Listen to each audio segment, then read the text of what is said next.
Okay, so you go to vassalengine.com. You've already downloaded the Vassal engine, and now you need to go to the module section, go to the N section, and go to Nuclear Winter 68, and then download this module into a folder called Modules. It doesn't really matter where you keep it, but you just want to keep your modules organized.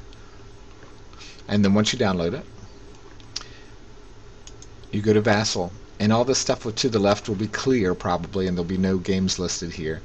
You go to Server Status and check that so you can see this window to the right, and it will be slid to the right there, so just click and drag it over, and then when you hit refresh you can see people who are playing online right now.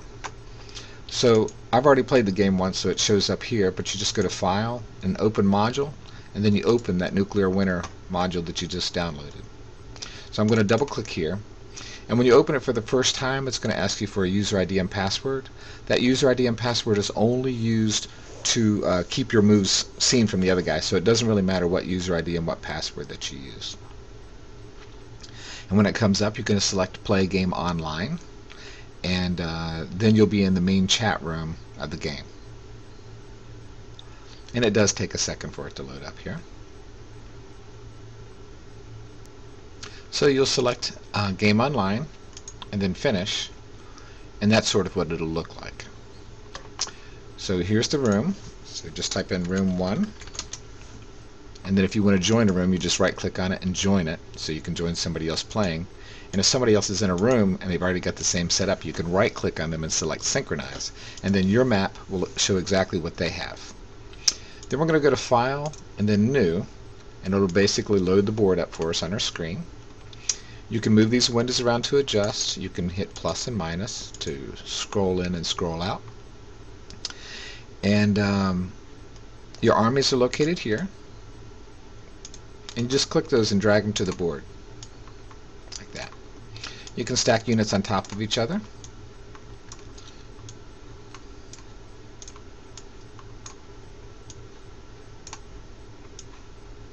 Like that. So when you put your cursor over top, you'll be able to see all the units in that stack. And if you can't see the terrain underneath, you can click on the hide pieces here and everything kind of goes away. So going through the tabs here, you've got the NATO units, Districte, the Black Hand, and then you've got little tabs underneath for each individual section. And then you click those and you drag them to the board. Oops, I have to turn off the hide units.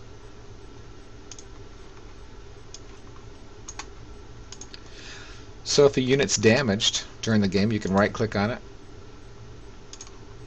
select Shaken, Out of Contact. So all those markers are really kind of neat how they work into the game. Reduce. I think those are for the cup. You can double click on stacks and they'll separate.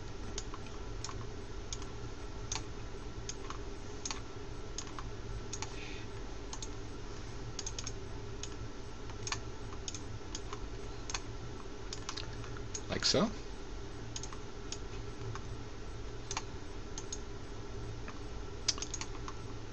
You can put the finish markers on there. Up top here, you can click on this and that'll remove all the finish markers, I believe.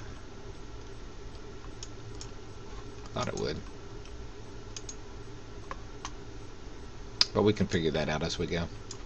So we've got the armies, we've got the markers.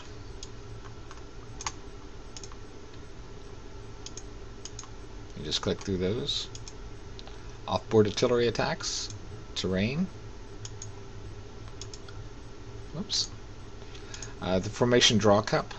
I haven't tried this yet, but I think we just put these all here. And then we draw out of there. And it should sort them randomly. 1 dice, 2 dice. You can see the numbers are displayed up there. You can look down here.